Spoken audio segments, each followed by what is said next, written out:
Hello friends, welcome back to my channel Wangxian lovers. और आज मैं आपके साथ Wangxian fan fiction painful love का नेक्स्ट पार्ट लेके आई हूँ।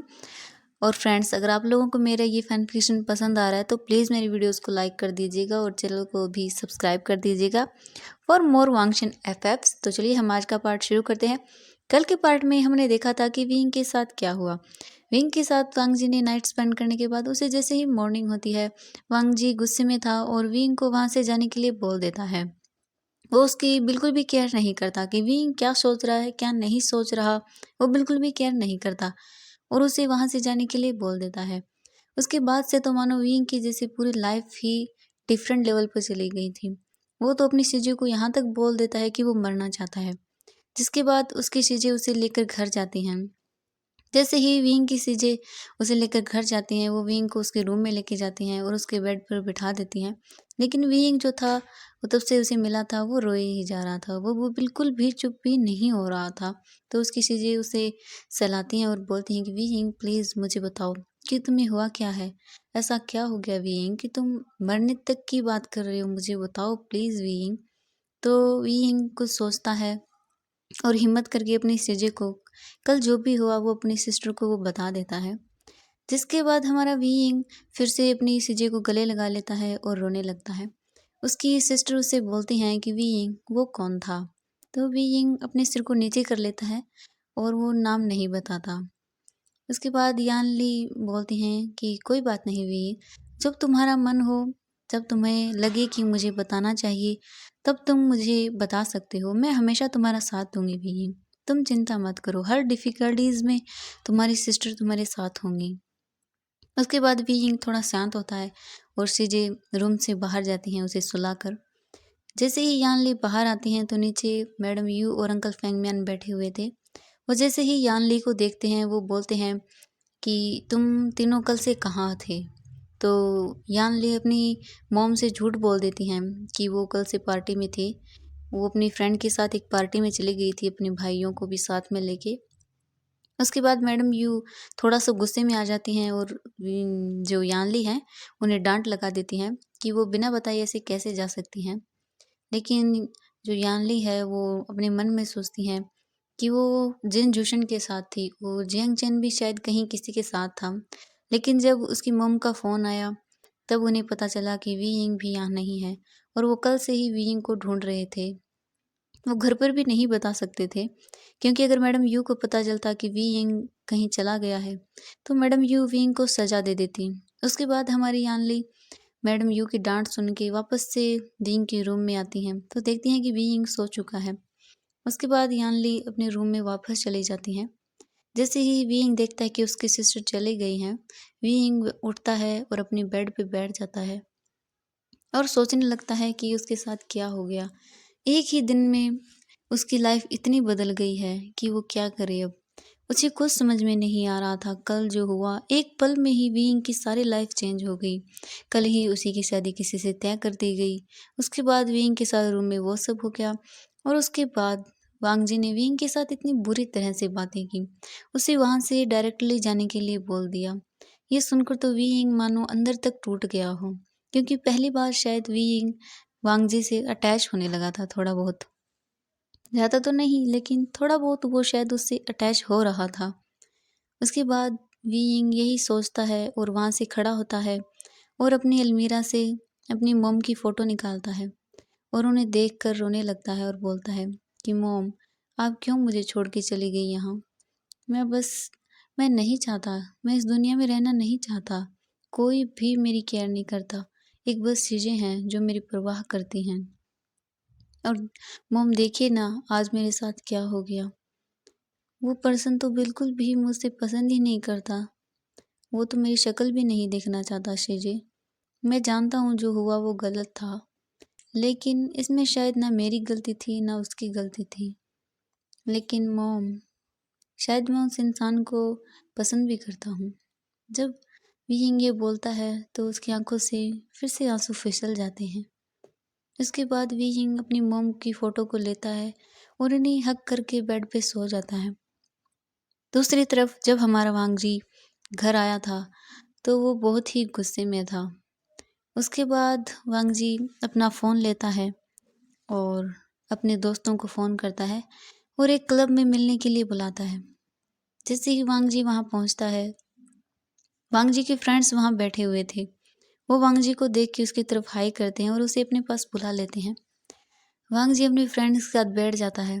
वो बहुत ही ज़्यादा ड्रिंक करता है और उनसे बोलता है कि मैंने कहा था कि कोई किसी को पसंद नहीं करता, सब अट्रैक्ट होते हैं।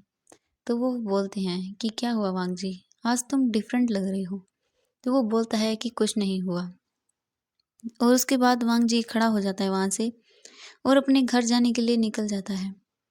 वो वापस घर आता है तो वो बहुत ही नशे की हालत में था, बहुत बुरी कंडीशन में था। उसके बाद जैसे ही वांग जी अपने रूम की तरफ जाने लगता है तो जो उसके अंकल हैं लैन चिरन, वो वांग जी से बोलते हैं कि मुझे बताओ कि तुम्हारा भाई उस पार्टी में क्यों नहीं आया। जब वांग जी ये सुनता है तो वो बोलता है कि मुझे नहीं पता अंकल, मैं उनसे बात करूँगा। तो उसके अंकल बोलते हैं कि वांग जी तुम ये शराब पीना कब छोड़ोगे, तुम्हें समझ नहीं आता है क्या, तुम ऐसी हरकतें क्यों करते रहते हो, किसी दिन तुम सच में हमें किसी बड़ी मुसीबत में डाल दोगे। तो वांग जी बोलता है कि अंकल ये मेरी लाइफ है, मैं जैसे चाहूँ वैसे जीऊँ, प्लीज़ आप इसमें इंटरफेयर मत कीजिए। तो उसके अंकल बोलते हैं कि तुम दोनों भाई एक जैसे हो, वो तो मेरी बात नहीं सुनता और अब तुम भी ऐसा ही कर रहे हो। तो वांग जी बोलता है कि अंकल प्लीज़ मैं थोड़ी देर अकेले रहना चाहता हूँ। ये बोलकर वांग जी वहाँ से चला जाता है। वांग जी अपने रूम में आता है, अपने डोर को नॉक करता है और फिर अंदर चला जाता है और अपने जो सामान है उसे फेंकने लगता है और चिल्लाने लगता है कि वी यिंग तुमने ऐसा क्यों किया, तुम वो पहले इंसान थे जो शायद मुझे पसंद आए थे, लेकिन तुम भी उन लोगों की तरह थे जिन्हों जो सिर्फ अपनी नीड्स को पूरा करना चाहते हैं और कुछ भी नहीं। वांग जी ये बोलकर जोर जोर से रोने लगता है और बोलता है कि वीइंग इसके बाद मैं तुम्हारी शक्ल भी नहीं देखूंगा। तुमने उस इंसान से शादी करने के लिए हाँ कैसे बोल सकते हो, और जिसने तुम्हारे साथ इतना कुछ किया था। तुम उन सब की तरह हो, शायद तुम्हें भी पैसे और यही सब चाहिए था। तुम बहुत ही घटिया हो वीइंग, दोबारा से मेरे सामने मत आना और उस रात के बाद तो बिल्कुल भी मत आना। मैं नफरत करता हूँ खुद को कि मैंने वो किया कैसे। तुम बहुत ही घटिया हो वीइंग। ये बोलकर वो चिल्लाने लगता है और बहुत ही बुरी कंडीशन में हो जाता है। वीइंग का भी दिल दुखा था और वांगजी का भी। वांगजी ने शायद पहली बार उसे पसंद किया था, लेकिन वांगजी को असलियत नहीं पता, इसलिए वो शायद उससे नफरत करने लगा है कि वीइंग ने शायद वहाँ उस रूम में वो किसी और के साथ भी था, जो शायद उसे लगा कि वैन चाओ होगा। इस वजह से वांगजी गुस्से में था और वीइंग से ऐसा कुछ बोल दिया। उसके बाद जैसे ही मॉर्निंग होती है तो यानली उठती हैं और वीइंग के रूम में जाती हैं।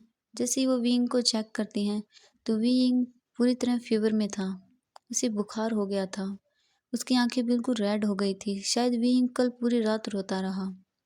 उसके बाद यानली नीचे आती हैं और सबको बोलती हैं कि वीइंग को बुखार है। तो मैडम यू जो है वो डॉक्टर को कॉल कर देती हैं और बोलती हैं कि वीइंग को फीवर कैसे हो गया। तो यानली बोलती हैं कि मुझे नहीं पता मॉम, शायद विंग ने कुछ ठंडी आइसक्रीम कल ज़्यादा खा ली होंगी, वो ऐसी चीज़ें सहन नहीं कर पाता। तो मैडम यू बोलती हैं कि अगर वो सहन नहीं कर पाता तो उसे पता है तो वो खाता ही क्यों है ऐसी चीज़ें। मैडम यू गुस्से में आ जाती हैं, लेकिन अंकल फेंगम्यान उन्हें शांत करते हैं और बोलते हैं कि फ़िलहाल उसकी हेल्थ ज़्यादा इम्पोर्टेंट है और कुछ भी नहीं। उसके बाद डॉक्टर आते हैं, विंग को चेक करते हैं और उन्हें मेडिसिन दे के वहाँ से चले जाते हैं। विंग पूरा दिन सोता रहता है, वो आज कॉलेज भी नहीं जाता, लेकिन वांगजी कॉलेज चला गया था। वो विंग को न देख के थोड़ा खुश तो नहीं था, लेकिन वो चाहता था कि वो विंग से न मिले, क्योंकि अगर विंग उसके सामने आए तो वो अनकंफर्टेबल फील करेगा और शायद विंग भी। उसके बाद तो विंग से वांगजी बहुत नफरत करने लग गया था। जैसे ही 2 दिन बाद विंग कॉलेज पहुंचता है, वांग जी उसे वहां दिख तो जाता है, लेकिन जैसे ही विंग वांगजी की तरफ जाने लगता है। वांगजी अपने दोस्तों के साथ वहाँ से चला जाता है और विंग वहीं अपने कदमों को रोक लेता है। विंग चाहता था कि वो एक बार वांगजी से बात करे, उसे बताए, लेकिन वांगजी तो शायद उसकी शक्ल भी नहीं देखना चाहता था। न जाने वो दोनों कैसी ही अजीब सी सिचुएशन में आ गए थे। न वो उसकी बात सुनना चाहता था, लेकिन विंग एक्सप्लेन करना चाहता था कि ऐसा कुछ नहीं है। वांगजी विंग को नहीं देखना चाहता था और विंग बस एक बार वांगजी से बात करना चाहता था उस बारे में, लेकिन वांगजी तो उसकी तरफ देखता भी नहीं। ऐसे ही कुछ टाइम बीत गया और विंग शायद अब वांगजी को और भी ज़्यादा मिस करने लगा था। ऐसे ही काफ़ी टाइम बीतने के बाद एक दिन जब विंग अपनी क्लासरूम में था तो वो शायद बेहोश हो जाता है। उसकी सीजे उसे लेकर हॉस्पिटल जाती हैं कॉलेज के ही वहाँ। वहाँ विंग का चेकअप किया जाता है। उसके बाद विंग 1 घंटे बाद अपने होश में आता है। उसके बाद उसकी सिस्टर उसे लेके घर चले जाती हैं। अगले दिन जब विंग कॉलेज आता है तो डॉक्टर्स उसे बताते हैं कि उसकी रिपोर्ट आने में 2 दिन लग जाएंगे, टाइम लगेगा उसकी रिपोर्ट आने में। जैसे ही रिपोर्ट आएगी वो उन्हें इन्फॉर्म कर देंगे।